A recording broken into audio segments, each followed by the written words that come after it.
최근에 있었던 엽기적 범죄죠. 노래 주점을 찾은 손님을 살해하고 시신을 훼손하고 유기했던 그 노래 주점 업주의 신상이 공개가 됐습니다. 김유진 아나운서. 그렇습니다. 이 업주의 이름은 허민우, 나이는 35세인데요. 신상공개심의위원회는 이 피해자의 시신을 심하게 훼손하는 등 범행 수법이 잔인하고 혐의를 입증할 충분한 증거가 확보가 됐으며 이 신상정보 공개로 인한 피해자 인권 침해보다 국민의 알 권리 보장 등 공공의 이익이 더 크다고 판단했다며 신상정보 공개 배경을 설명했습니다. 하하, 지금 이 사람이에요?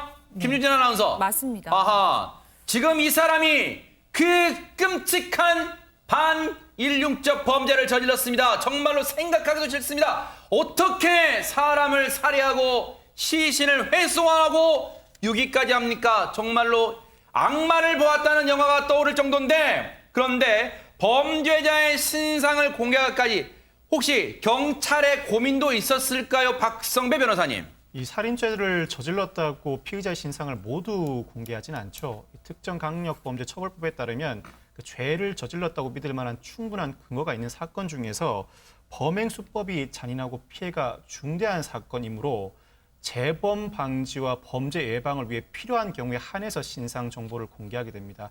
이 사건의 경우에는 범행 수법이 잔인했기 때문에 신상 정보를 공개했다고 보시면 될 것 같습니다. 지금 시청자분들 입장에서는 저 사진을 보는 것만도 힘겨워하실 수도 있어요.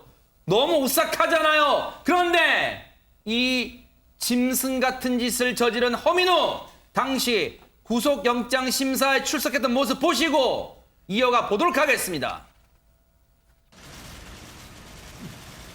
은폐 시도를 계속 하셨는데 정말 안 걸릴 거라고 생각하신 건가요? 정말 죄송합니다. 정말 죄송하고 몇 번이고 찾아갔습니다. 찾아가서 정말 죄송합니다. 그 불법 영업 신고 때문에 정말 결심하신 건가요? 아닙니다. 마지막으로 하고 싶으신 말씀 있으십니까? 말씀해 주시죠. 정말 죄송합니다. 여러분 들으셨어요? 진짜로 죄송할까요? 마치 녹음기를 계속 틀어댄 것처럼 정말 죄송합니다는 말만 되풀이하고 있습니다. 그런데 하재건 평론가님, 35살 허민우의 과거 행적이 드러나면서 더 충격을 주고 있다면서요? 예, 허민우가 과거에 폭행 상해 전과가 있었던 거예요.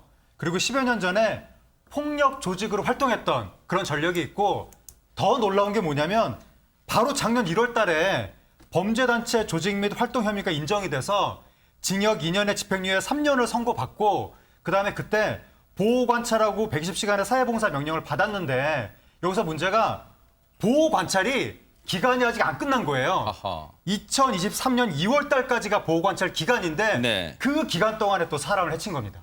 아니, 보호관찰 기간이라면 박성배 변호사님, 쉽게 말하면 나라에서 이 사람의 행동을, 엉뚱한 행동을 하지 않나 말 그대로 들여다본다는 거 아니에요? 이 보호관찰 대상자는 집중, 주요, 일반 3단계로 나뉘게 됩니다. 이 허민우의 경우에는 이 보호관찰 초기 주요 대상자로 분류되었다가 지난해 6월 재분류를 거쳐서 일반 대상자로 관리되어 왔습니다. 이 일반 대상자의 경우에는 이 법무부가 2달에 한 번씩 밀착 감독을 진행하는데, 이 보호관찰소 직원이 대상자를 직접 만나서 직업, 거주 환경, 생활계획, 심리 상태 등을 확인하는 절차를 밟게 됩니다. 그런데 법무부가 지난 1월부터는 코로나19 확산을 이유로 허민우에 대한 밀착 감독을 한 차례도 진행하지 않았고 단지 전화 감독만 한 것으로 뒤늦게 드러나는데요. 이 법무부는 허민우에 대한 보호 관찰이 제대로 이루어졌는지 점검할 예정이라고 합니다.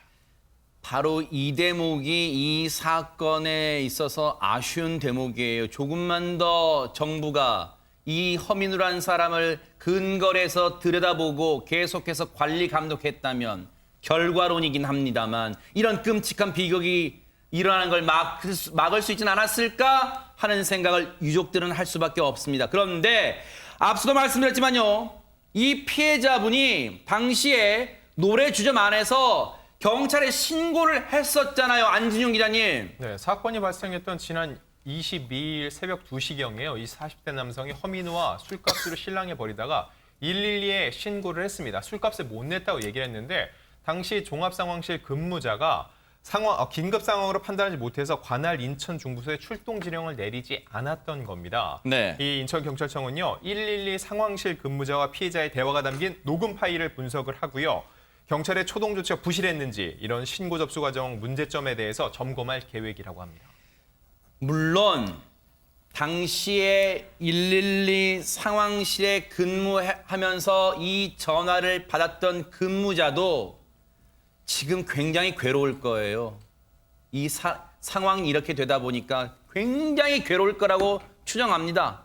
단언할 수는 없지만요. 왜 그때 조금 더 세심하게 출동 지령을 내리지 못했을까 하면 자괴감도 있을 거라 봐요. 그런데 이런 가운데요. 유인경 평론가님, 정말 돌이켜보면 앞서 보호관찰기관의 이 관리감독 태도 이런 것 등을 종합해보면 이 끔찍한 사건 막을 수 있었던 여러 기회가 있었다는 생각이 들 수밖에 없어. 그런 가운데 지금 피해자에 대한 부검 결과가 나왔다는데 어떤 결과가 나왔습니까? 인천 중부경찰서가 17일 날 국립과학수사연구원이 이제 지난달 22일에 살인 사건이 일어났죠. 그 노래 주점 이제 허민우 씨 살해된 40대를 봤더니 턱뼈 골절하고 출혈이 확인된다라고 1차 구두 소견을 낸 겁니다. 뭐 네. 문서로 보낸 건 아닌데요. 그렇지만 여러분들 다 알려졌듯이 이 허인혜라는 사람이 며칠 동안이나 노래방에 시신을 놔뒀기 때문에 부패가 아주 심각해서 네.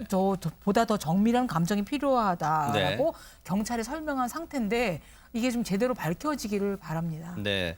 하마터면 사실은 박성배 변호사님 이 사건 진짜 하마터면 묻힐 뻔했습니다, 진짜. 그렇습니다. 어쨌든 검거를 해서 이 처벌을 앞두고 있는데 이 경찰은 범행 경위 등 추가 조사를 거쳐서 검찰의 사건을 송치할 예정이고 송치 과정에서 허민우의 얼굴을 추가로 공개하는 방안을 검토 중입니다. 이 사건은 범행 수법이 상당히 잔혹하고 집행유예 기간 중에 범한 범죄입니다. 누범 가중 대상이기 때문에 허민우가 살인죄의 초범이라고 하더라도 적어도 징역 20년 이상은 선고될 것으로 예상됩니다. 허민우는 이런 끔찍한 범죄를 저지르고도 자신의 범행이 만천하에 드러나지 않을 거라고 생각했을까요? 들어간 사람은 있는데 나오는 CCTV가 없는데 이 사안이 과연 완전 범죄로 묻힐 거라고 생각했을까요? 그랬다면 정말 어리석습니다. 반드시 법의 처벌 반드시 받기를 뉴스파이터 눈 부릅뜨고 지켜보도록 하겠습니다.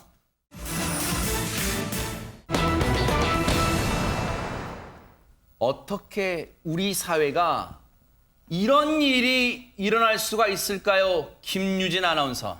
네, 지난 10일 강원도 정선에서 있었던 일입니다. 60대인 이 공장주가 식사를 하러 나간 뒤부터 이틀간 출근하지 않는 것을 수상하게 여긴 공장 직원이 이 공장주에 대해서 실종 신고를 접수하면서 이 사건이 시작이 되는데요. 어허. 그런데 이 실종됐던 남성 며칠이 지나고 인근 하천에서 숨진 채 발견됐습니다. 세상에 이게 무슨 황망한 사건입니까? 당시에 뭔가 공장주가 출근하지 않고 수상이 여겨서 경찰에 신고를 했던 공장 관계자 얘기 들어보시고 이어가 보도록 하겠습니다.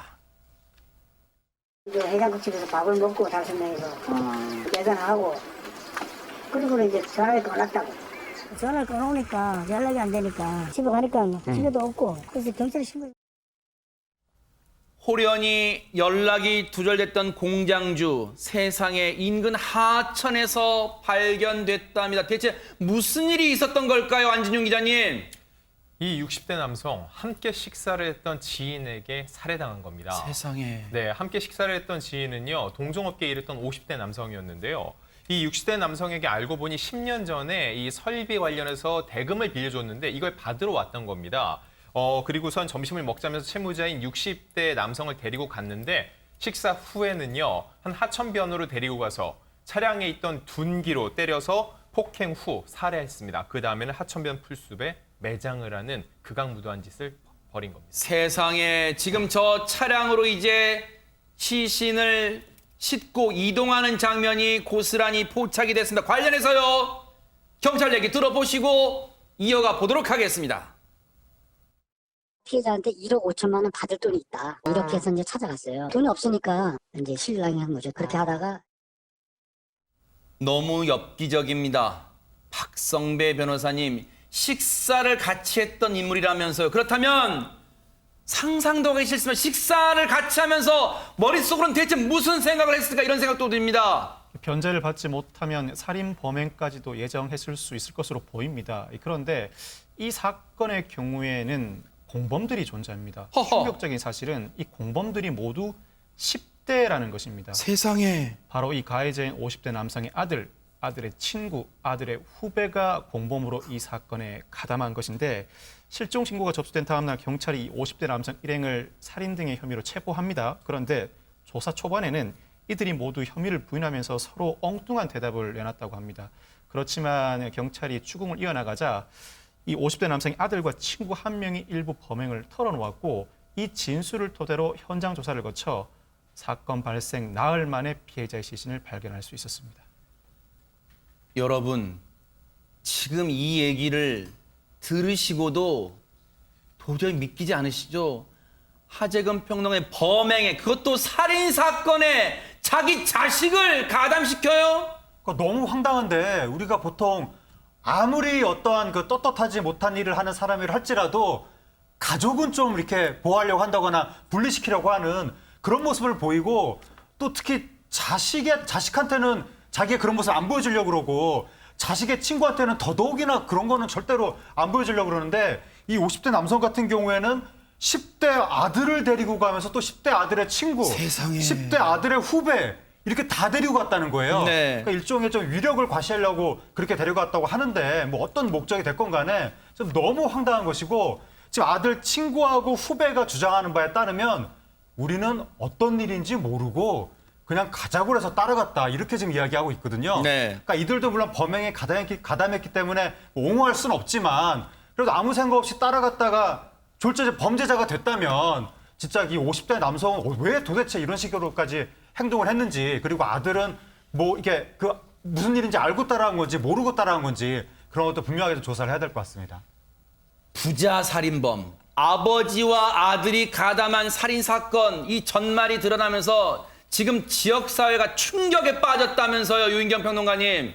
이 지역 주민들이 지금 너무 충격에 빠진 게 뭐냐면 지난 10년 동안 이 마을에 강력 사건이 없었답니다. 세상에. 더구나 이런 살인 사건이 없었는데 그 주인공이 하필이면 아버지가 10대 아들을 데리고 와서 이런 사건이 장본인들이요, 일어났냐 네. 해갖고 너무 충격에 빠졌다 그러는데 아하. 우리 뉴스파이터에서 국내건 해외 사건이건 간에 뭐 불길을 아들을 위해서 뛰어든 아버지, 용감한 활동을 해서 아들이 자랑스러운 아버지 이런 사건을 전해주다가 이 얘기를 들으니까 지역 주민은 아니지만 너무나 충격입니다. 네.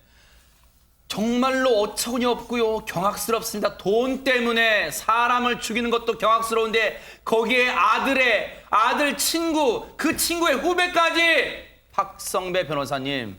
현재 10대인 아들과 친구들은 범행 사실을 모두 인정했는데 정작 범행을 주도한 50대 남성은 진술을 거부하고 있는 상태라고 합니다. 그렇지만 필요한 주장은 하고 있는 것으로 보이는데 이 경찰이 계획적인 살인 범행으로 보인다고 지적하자 이 50대 남성은 이 범행 당시에 사용한 흉기 늘 차에 싣고 가지고 다니고 있고 우발적 범행이라고 주장하고 있다고 합니다. 이 법원은 범행에 가담한 4명 모두에 대해 구속영장을 발부했습니다. 사망한 이 남성의 억울함을 풀어주기 위해서라도요. 이 사건의 전말은요. 반드시 명명백백하게 반드시 밝혀주길 바랍니다. 정말로 어처구니 없고 경악스러운 그런 악마 같은 사건이었습니다. 뉴스파이터 직전에 이 전해진 속보 내용을 좀 알려드리겠습니다. 고 손정민 씨 사망 사고와 관련해서 당시 지난달 25일 새벽에 고 손정민 씨가 당시에 한강으로 들어가는 것을 목격했다는 증언이 나왔습니다. 일단 이 내용을 좀 김유진 아나운서가 간략하게 정리를 하고 넘어가 보도록 하겠습니다. 네, 서울 서초경찰서는 사건 당일 새벽에 이 현장 인근에서 낚시하던 일행 7명이 신원을 알 수 없는 남성이 한강 물속으로 들어가는 것을 보았다, 걸어 들어가는 것을 보았다라는 제보가 있어서 이게 손정민 군 사건과 관련이 있는지 여부를 지금 확인 중이라고 밝혔습니다. 네. 목격자 7명을 모두 조사를 했고 현장 조사까지 실시를 했다고 하고요. 하지만 아직 입수자가 누구인지 신원이 확인되지 않은 상태라서 추가 목격자 확보 및 주변 CCTV 분석을 계속 진행하고 있는 상황이라고 합니다. 당시의 행적이 왜냐하면 그 일대에요. CCTV가 너무 드문드문 듬성듬성 있어서 행적을 알 수 없는 시간대가 많았는데 일단 박성배 변호사님 조금 더 행적을 세밀하게 재구성할 수 있는 목격자 증언이 나왔는데 물론 지금으로선 당시에 한강에 들어가던 사람이 고 손정민 씨라고 단언할 수는 없는 상황이겠죠? 그렇습니다. 아직까지는 그 한강으로 들어간 신원 불상의 남성이 손정민 군이라는 확증은 할 수가 없습니다. 어떠한 목격자가 나타날 경우에는 그 목격 진술의 신빙성을 확인하기 위해서 여러모로 따져보는 과정을 거쳐나가게 되는데 이 경찰은 목격자들을 대동하고 현장 조사도 실시한 상황이고요. 이 사건이 어려운 이유는 동석한 친구 A씨가 술에 취해 기억하지 못한다는 진술을 하고 있기 때문입니다. 일부 진술이라도 해주면 그 진술의 신빙성을 따져나가면 되는데 진술의 신빙성을 따져나갈 방법이 없다는 단점이 있는데 목격자가 적어도 4월 25일 04시 40분경 한강 인근, 즉 일시와 장소를 특정해 준 상황이기 때문에 그 일시와 장소에 부합하는 정황들을 확인해 나가는 과정이 이어질 것으로 보입니다. 즉 CCTV, 블랙박스, 목격자 등 그 일시와 장소에 부합하는 추가 정황들을 확인해 나간다면 사건의 실체가 밝혀질 가능성이 있습니다. 당시에 여러 목격자분들이 있으셨잖아요. 이 한 6개 그룹으로 총 9명의 목격자를 상대로 경찰이 조사를 해왔고 이번에 당시에 한강 인근에서 낚시를 하던 낚시객 7명까지 하면 이제 10명, 16명 정도까지 목격자가 늘어난 상황입니다. 그런데 앞서 목격자들이 찍었다는 사진을 보면 당시에 새벽이다 보니까 어슴푸레합니다. 왜냐하면 한강변의 조명이 그렇게 밝지도 않은 상황이었을 것 추정되고요. 그러다 보니까 지금 이 낚시객들도 목격 진술이 신원을 알 수 없는 남성이 당시에 새벽 4시 40분경입니다. 한강에 입수하는 것을 보았다라고만 했지 당시에 무슨 옷차림이나 이런 게 지금 고 손정민 씨가 CCTV에 찍혔던 그 옷차림이다. 이런 얘기는 구체적으로 나오지 않은 상태입니다. 그러다 보니까 경찰도 이 낚시객들의 목격자 진술 토대로 조금 더 세밀하게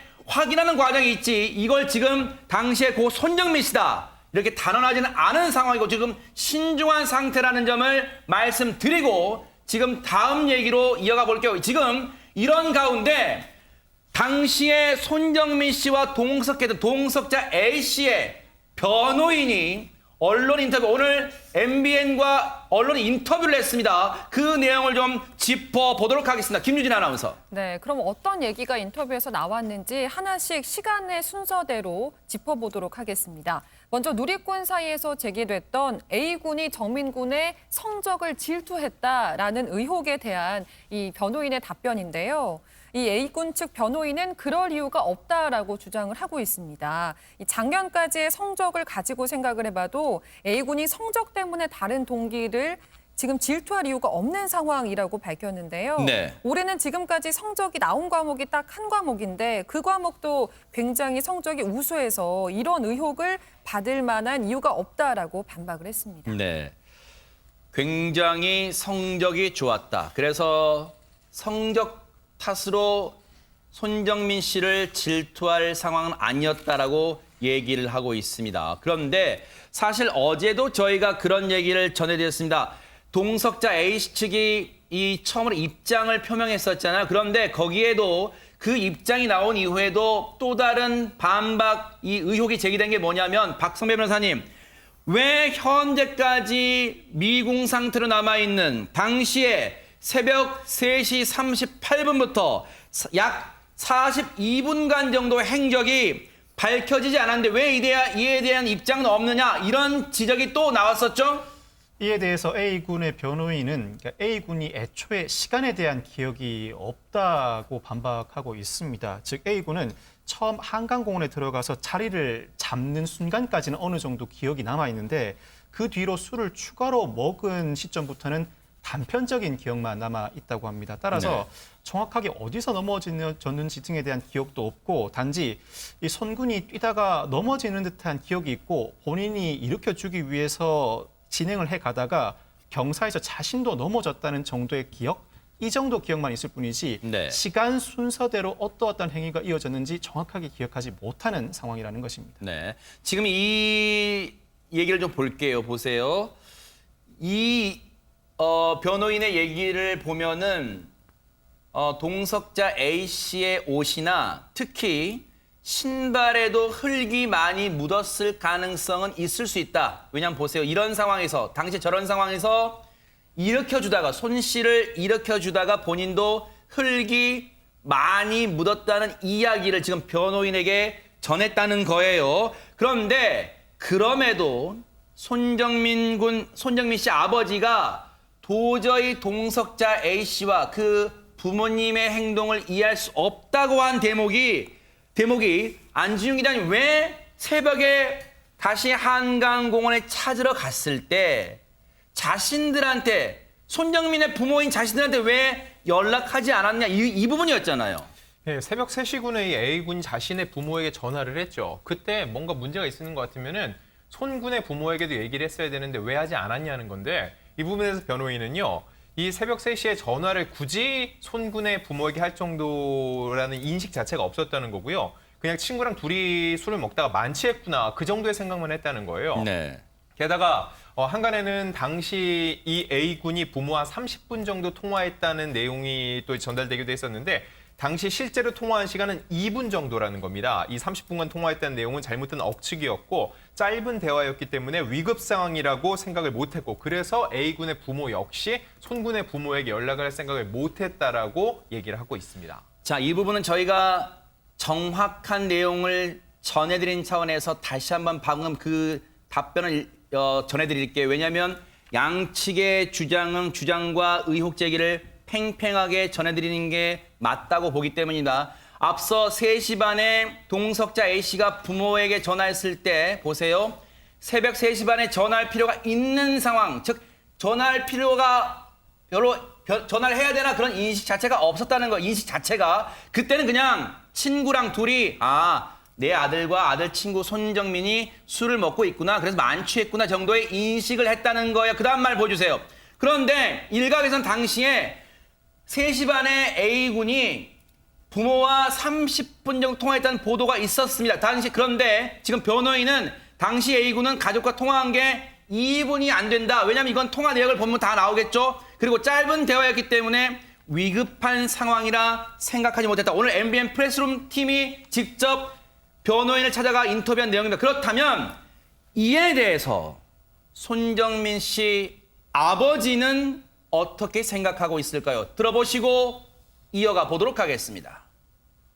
그러니까 전화할 때 우리에게 연락 안 한 게 문제가 아니라 우리한테 그 전화한 자체를 숨겼다고요. 그냥 얘기한 게 아니고 시간을 특정해서 2시부터 4시 반까지 있던 일을 다 얘기해보라고 했을 때 분명히 그 시간에 핸드폰이 바뀌었겠네 별 얘기를 다 했는데도 3시 37분 전화 자체를 숨겼어요. 그 전화 자체를 숨긴 게 더 수상한 거거든요.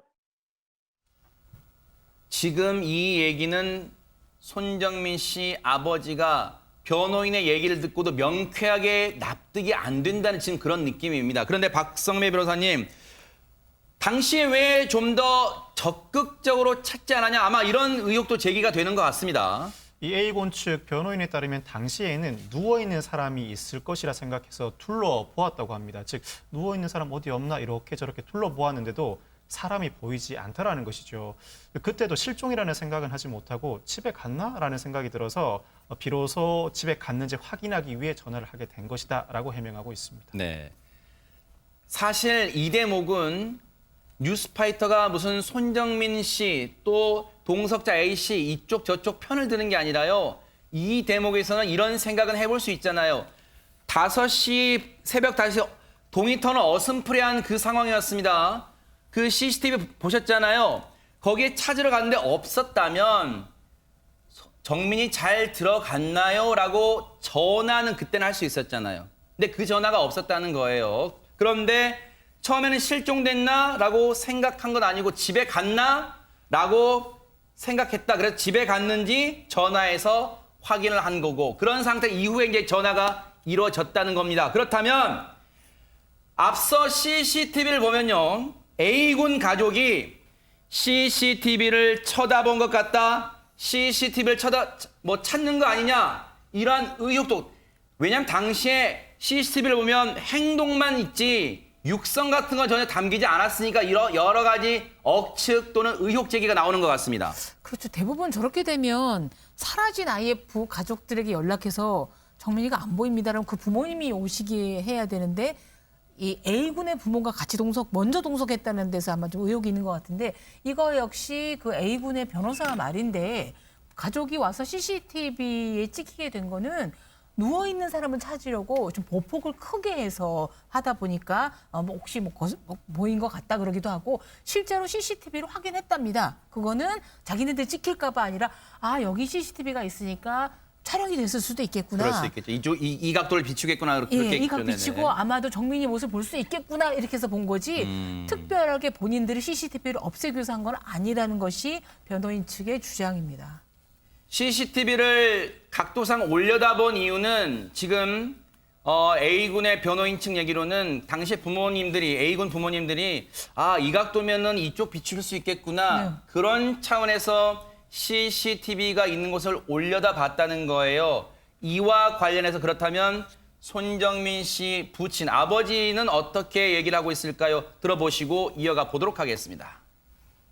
단 한 번도 아이를 찾으러 아래를 바라보지도 않았을 뿐더러 그냥 애를 찾을 때는 2분도 안 걸려요. 쫙 보면 없으니까. 애를 찾으러 왔으면 거기 없으면 딴 데를 가서 찾아야 되는데 10분간 거기서만 있었다는 거는 범행 사건을 은폐하려고 하는 것 밖으로 안 보이거든요.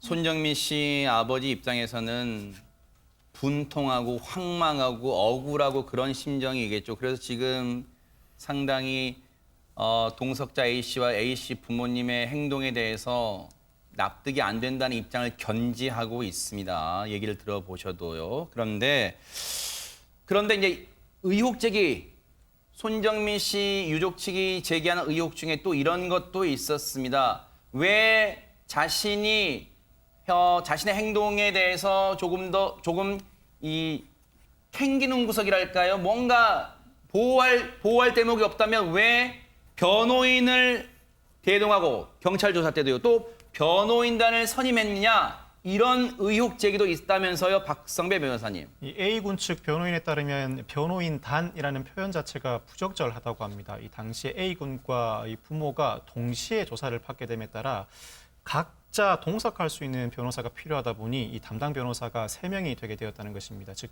부득이하게 담당 변호사가 늘어나게 되었다는 점을 강조하고 있습니다. 네.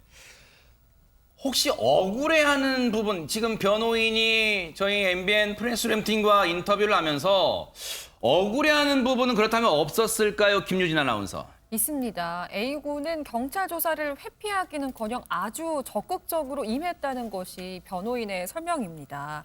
A군은 당시에 정민군 가족에게 도움이 된다면 무엇이든 하겠다, 할 수 있다라면서 최면 수사를 진행을 했던 것이고 경찰에서 어느 날짜를 지정을 하면 한 번도 없이 그 날짜에 출석을 했다는 거예요. 그리고 A군 측에서 먼저 그만하자 이런 말을 한 번도 한 적이 없었고 영장도 없이 모든 요구받은 물건을 임의로 제출을 했고 가택 수색도 다 허락했다라고 주장을 했는데요. 네. 지금까지 A군은 2번의 최면 수사를 포함을 해서 총 6번의 경찰 조사를 받은 것으로 알려졌습니다. 지금 어제도 저희가 이제 그런 말씀 전해드렸습니다만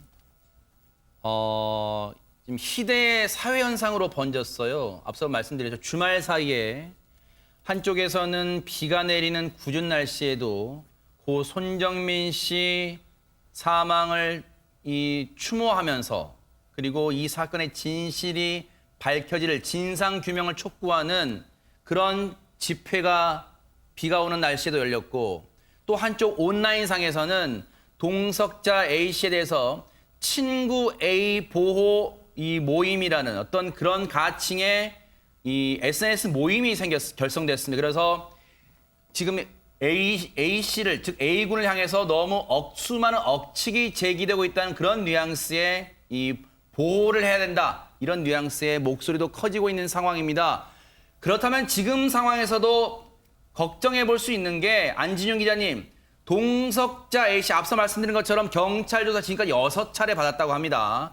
동석자 A씨의 마음도 지금 뭐 갈갈이 찢겼을 텐데 지금 심리 상태는 어떻다고 전해졌을까요? 네, 이 역시 A군의 변호인 측이 전한 내용인데요. 함께 술을 마셨는데 같은 자리에 있던 친구가 돌아오지 못한 거에 대해서 자책감이 매우 크고요. 그리고 굉장히 괴로워하면서 정상적인 생활을 하지 못하는 상황이라고 전했습니다. 네. 자책감이 매우 클 수밖에 없죠. 바로 엊그저께까지 학교에서 웃고 얘기하던 친구 아니겠습니까? 여행도 많이 다녔다면서요. 그런데 이에 대해서 자 이렇게 자책하고 상실감 크다, 굉장히 괴로워하고 있다, 정상적인 생활을 못하고 있다, 이런 변호인의 인터뷰 내용을 저희가 손정민 씨 아버지께 전해드리고 이에 대한 입장을 여쭤봤는데요. 한번 들어보시고 이어가 보도록 하겠습니다. 걔가 어떤 상태이든지 저는 하나도 궁금하지 않고요. 제가 궁금한 건 걔가 불러내서 우리 아들이 결국은 실종됐다가 죽었어요. 그런데 찾는 동안에 걔가 한 게 하나도 없어요. 다른 친구들은 전단지 붙이고 에타에 글 쓰고 다 했는데 단 한 개도 걔는 도와준 게 없어요. 들으신 것처럼 앞서도 말씀드렸지만 고 손정민 씨 유족들 입장에서는 여전히 뭔가 이 사건에 가리워진 게 있다고 굳게 믿고 있는 듯합니다. 하지만 앞서 말씀드렸죠. 지금 이 상황에서 당시에 새벽 4시 40분, 지난달 25일입니다. 새벽 4시 40분쯤 인근에서, 한강에서 낚시를 하던 낚시객 7명이 당시에 한강에 들어가던 신원불상, 당시는 누군지를 몰랐으니까요. 사람을 보았다는 진술이 새롭게 나왔습니다. 하지만 경찰은 당시에 들어가던 남성이 고 손정민 씨라고 아직은 단언할 수 없는 상황이라고 얘기를 했고요. 이에 대해서 진술의 신빙성을 등을 놓고도 면밀하게 조사를 이어가고 있습니다. 지금 우리에게 필요한 건요. 저희가 뉴스파이터가 양측의 입장, 의혹 제기와 반박을 팽팽하게 전해드린 이유는 지금 상황에서는요. 어느 쪽이 옳다 그르다 쉽게 단언할 수 있는 상황이 아니고, 그리고 억측은요. 진상을 규명하겠다는 경찰 수사에 아무런 도움이 안 된다는 점을 분명히 말씀드립니다. 경찰이 반드시 사건을 명명백백하게 밝혀줄 거라고 기대를 해봐야 될 것 같습니다.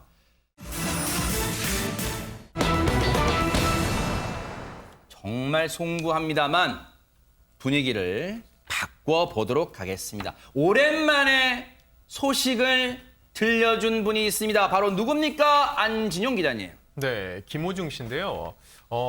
앞서서 예를 들어서 송가인이나 정동원 군의 이름을 딴 길이 생겼다는 것을 뉴스파이터가 전해드린 적이 맞아요. 있는데 네. 이번에는 김천 지역에 이 김호중 씨 거리가 생긴다고 합니다. 자. 김호중 씨가 졸업한 김천예고 그리고 벚꽃 관광지로 유명한 김천시 교동 연화지를 연계한 부분에요. 6월에 착공을 해서 7월에서 8월경 완공될 예정이라고 하고요. 사업비가 2억 원 정도 드는데 거기에 김호중 씨 관련된 조형물 그리고 벽화거리, 문화예술 공연 등을 열 수 있는 공간이 마련된다고 합니다. 네.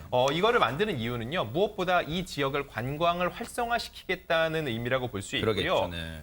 김호중 씨의 팬클럽 회원들과 네티즌들은 김천 씨의 결정에 응원을 보낸다고 하면서 이 거리가 완공되면 꼭 가보겠다는 의견을 전했습니다.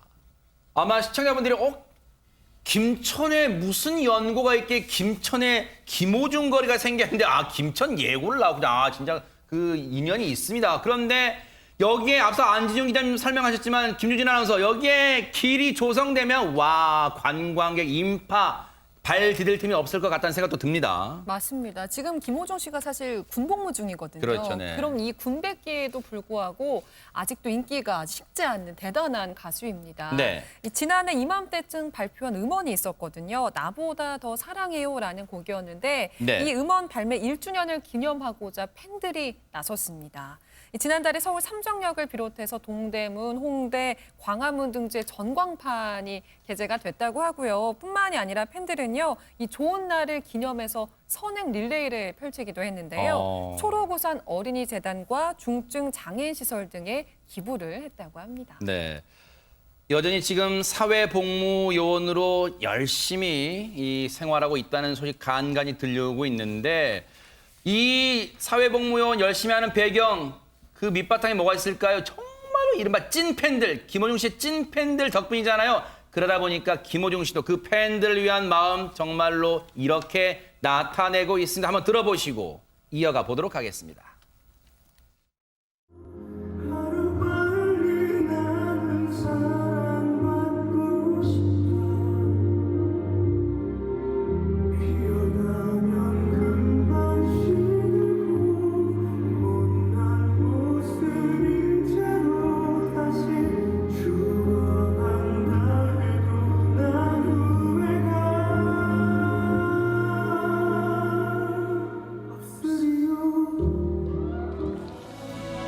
살았어 당신 덕분에 난 살았어 살겠어 나 당신을 위해서 살겠어 존재하는 이유가 살아가는 이유가 당신이라서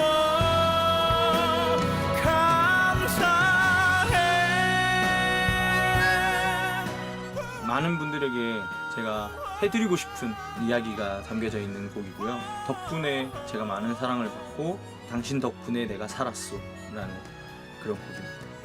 아, 노래 진짜 좋다. 내가 하면서 막 때리는 것 같아.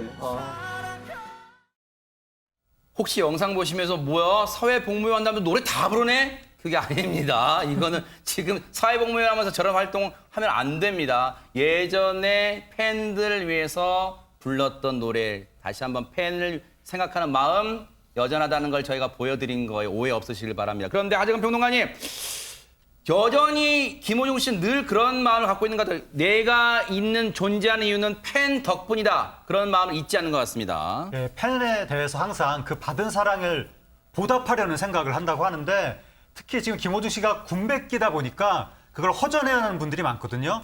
그래서 그 마음을 채워드리기 위해서 생각들을 많이 하는데 네. 특히 이번 6월 달에 김호중 미디어 아트 전시회가 열립니다. 아, 그래요? 이게 우리나라 톱 작가들이 참여해서 김호중 씨의 모습이나 김호중 씨의 인생 스토리를 이제 표현을 하는 건데 아하. 이 행사가 바로 팬들의 요청에 의해서 기획이 된 거라고 합니다. 그러니까 팬분들이 군백기가 너무 허전하다라고 네. 요청을 하니까 김호중 씨 측에서 그러면 전시회라도 하나 하면 좋겠다 이렇게 했다고 하는데 네. 하여튼 그 팬분들은 김호중 씨를 계속해서 생각하고 네. 김호중 씨 측에서는 또 팬을 생각하고 네. 이런 아름다운 모습이 나타나고 있는 것 같습니다. 참 김호중 씨는 좋겠습니다. 사회복무요원 활동에도 팬분들이요.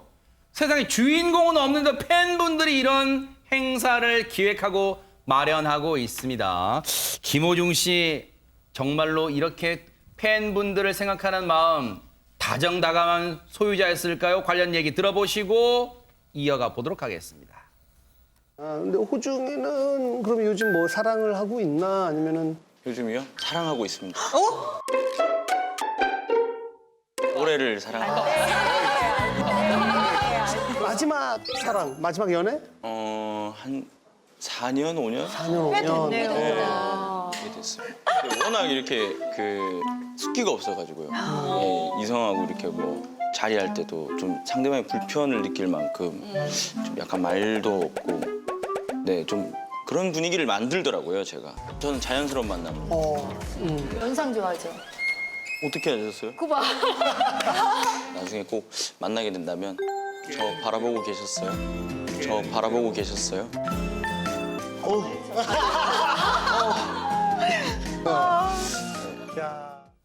세상에.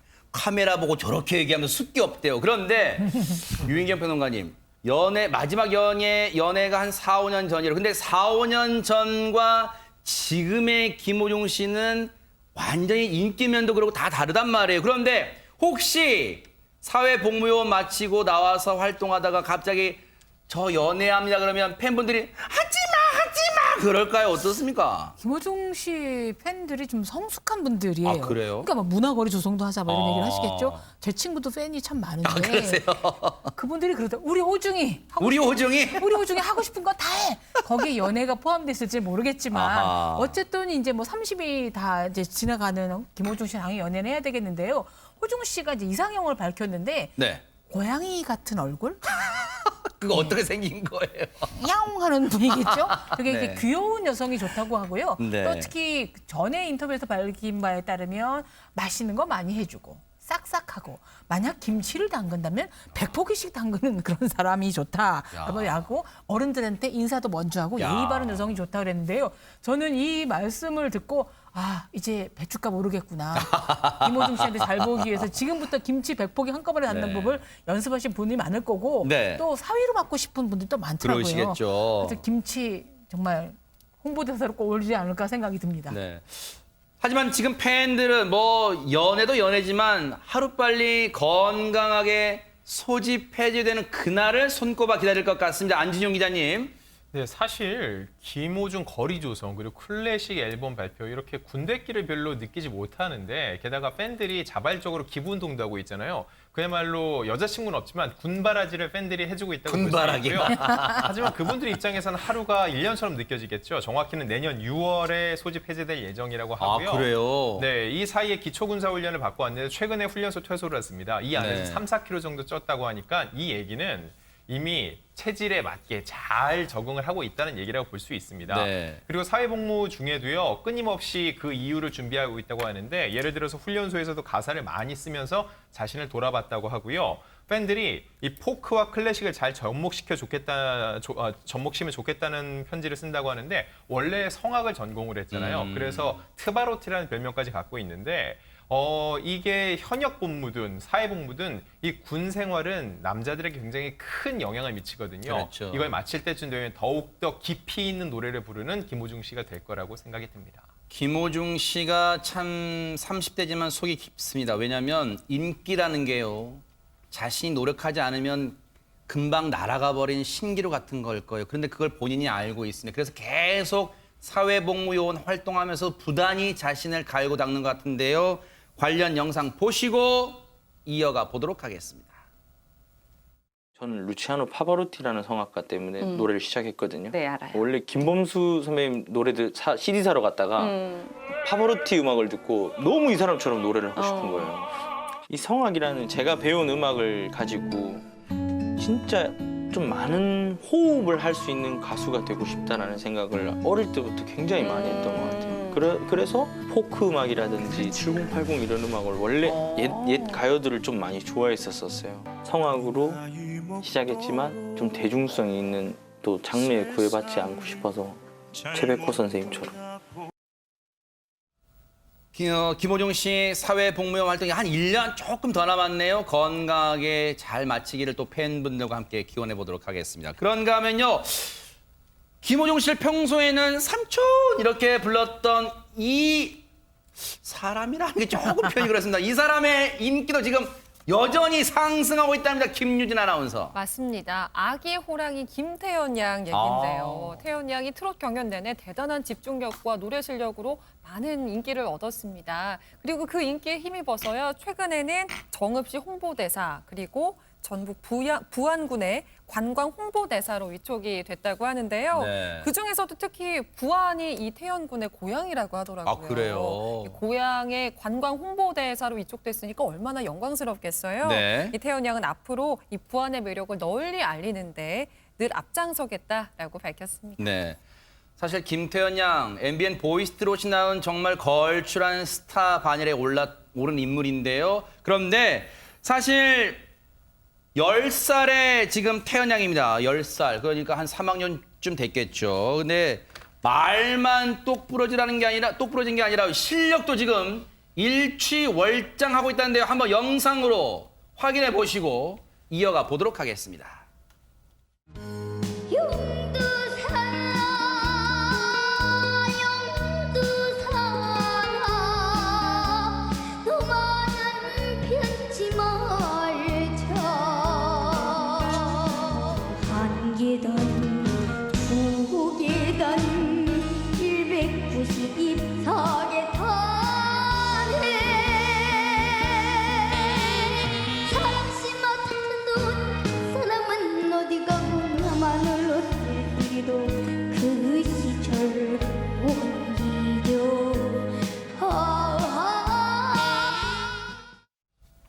많은 분들이 놀라셨을 것 같아요. 노래 자체 한이라 그러면 좀 그랬으면 감성이 풍부하네요, 진짜. 네, 김태현 양이 정말 놀라운 실력과 감성을 보여주고 네. 있는데 자신의 그 노래 감성에 대해서 비결을 말한 게 있거든요. 네. 뭐라고 얘기했냐면 마이크 잡는 순간 무대에 몰입된다라는 얘기는 타고났다. 네. 특별히 뭘 연습한 게 아니라 그렇게 그 감성만 타고난 게 아니라 입맛도 타고나서 그 어른 입맛을 어렸을 때부터 네. 한창 초콜릿, 사탕 이런 거 좋아할 나이인데 육회, 파김치 이런 거 좋아한다는 거예요. 네. 완전히 말로만 듣던 천재로 네. 타고난 것 같은데 노래 부를 때 엄마와 힘들었던 기억들 아하. 이런 거 떠올리면서 저렇게 애절하게 노래를 한다고 합니다. 아기 호랑이란 별명 참 잘 지은 것 같아요. 오늘보단 내일이 기대되는 가수 김태현 양 앞으로 꽃길 뉴스파이터가 응원해 보도록 하겠습니다. 사실 그동안 뉴스파이터에서 여러 영웅들을 소개해드렸는데 와 대박 사건 최연소 영웅입니다. 김유진 아나운서. 네, 경북 칠곡에 사는 초등학교 3학년 육지승 군이 오늘의 주인공인데요. 지승 군의 한 달 용돈이 3만 원이래요. 오호. 그런데 게임기가 갖고 싶어서 3년간 50만 원을 모았는데 그 돈을 다른 데 쓰기로 결심을 했다고 합니다. 저 학생이 육지승 군 주인공인가 본데 게임기 대신 다른 일을 하기로 3년간 모았는데 뭘 하겠다는 걸까요? 유인경 평론가님. 저 지승군이 3년간 모은 돈으로 독거노인이나 어르신들을 위해서 기부를 기꺼이 한 겁니다. 허허. 이런 얘기를 들으면 막 아이들을 주워 박으며 저 친구는 게임기 안 하고 모은 돈, 한 살 돈을 한대는데 뭐 했냐 그러겠지만 네. 지승군이 저렇게 하게 된 배경은 아버님의 영향이 굉장히 컸습니다. 어허. 예, 봉사를 굉장히 많이 다녔는데요. 네. 5살 때부터 아버지랑 함께 연탄 나눔, 네. 그다음에 집 고치기 등의 봉사를 했었어요. 그래서 네. 지난 8일날 어버이날을 맞아서 아버지가 독거노인들한테 이제 기부할 거야라는 이야기를 듣고 아버님 그동안 모았던 3년간 모았던 돈 여기 있습니다 내놓은 거죠. 어머님, 아버님이 모범을 보이셔야 저렇게 기특한 아이가 만들어집니다. 앞서 보세요. 3년간 말이 3년이죠. 그렇죠. 여러분 저축해 보신 분 아시겠지만요. 돼지 저금통에 처음엔 잘 넣어요. 그러다가 한 달쯤 지나면 급할 때 돈, 아이고 야 돼지 배를 좀 가르자. 그런 사람 분들이 한두 분이 아니실 거예요. 근데 3년간 앞서 보죠. 동전 1,000원짜리, 5,000원 등등등 모아서 보세요. 세상에 만원 다발도 보이고요. 저걸 3년간 모았답니다. 야, 그런데 너무 마음이 예쁘잖아요. 근데 왜 하필 달걀, 계란일까요? 지승군에게 직접 들어봤습니다. 오빠가 기부를 하는 모습을 보고 어려운 분들한테 도움이 되라고 기부를 했어요.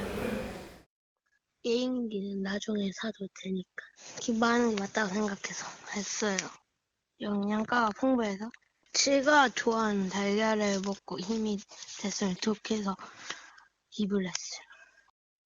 학교 갈 때는 보통 한 달에 3만 원 정도. 그런데 그 돈을 안 썼어요. 문방구나 이런 데도 잘 안 갔어요. 항상 먹고 싶은 거 있어도 막 돈 들고 이렇게 계산하고 게임기를 무척 갖고 싶어 했는데 기부할게요 이렇게 대답을 해가지고 아직 3학년이면 아이인데 어린아이인데 선뜻 그렇게 대답했는 게 참 기특했습니다. 세상에 아이한테 3학년 학생한테 아이한테 50만 원의 거금이면 정말 하고 싶은 게 많을 것. 뭐 게임기는 물론이고 그런데 세상에 소외계층에게 달걀 달걀 30박스, 라면, 두유, 커피 믹스 등등등 보세요. 직접 저렇게 말만 한 게 아니라 샀어요. 인증사진을 저렇게 남겼어요. 야, 저 선행사실 알려주면 지역사회가 아마 어른들은 정말 내가 참 부끄럽다 그런 분들 많으실 것 같습니다. 박선배 변호사님. 그런데 이 초등학생이 불러일으킨 나비 효과가 이어지고 있습니다. 어제 대한양계협회장이 지승군에게 표창장과 상품권 20만 원을 전달하고요. 세상에. 이 지승군이 거주하는 칠곡군에 달걀 200판을 와. 기탁했습니다. 야. 대한양계협회장 지승군에게 달걀은 단순한 축산물이 아니라 이웃사랑의 매개체다. 전국 양계인을 대표해 감사 인사를 전한다고 했고요. 아하. 아울러서 지승군의 선행을 들은 칠곡군청의 한 주무관 지승군이 그토록 갖고 싶어했던 게임기를 선물로 주었다고. 대박 사건! 제가 사주려고 그랬어요. 와, 우리 유인경 평론가님이 사주시려고 했대요.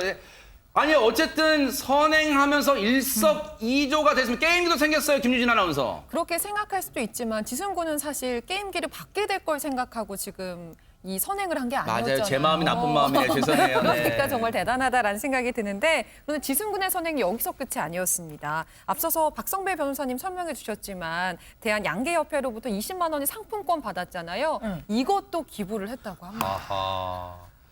지승군이요. 참 저를 부끄럽게 하는 저는 지금까지 저렇게 남을 제대로 도와본 적이 없는데 정말 제가 송구하며 시청자 여러분께서 송구하고 지승군한테 정말 미안한데요. 부끄러운데 그렇다면 지승군 과연 앞으로의 포부가 있을까요? 듣고 이어가 보도록 하겠습니다.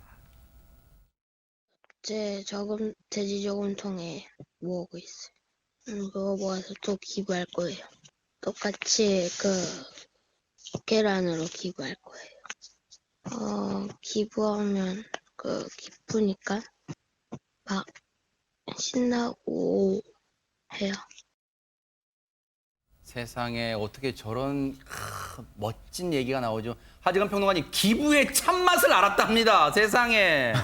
그러니까 기부가 돈이 막 남아돌아서 그렇게 하는 것이 아니라 내 형편껏 조금씩 모아서 나보다 더 힘든 이웃을 위해서 생각하는 마음, 그게 소중한 것인데 이 어린 나이에 벌써부터 그 마음을 스스로 깨달았다는 게 너무나 기특하고 마음 따뜻하게 하고 이런 훈훈한 소식이 널리 퍼져나가면서 이 기부 바이러스가 또 많은 분들한테 이렇게 전염이 될 것 같습니다. 네.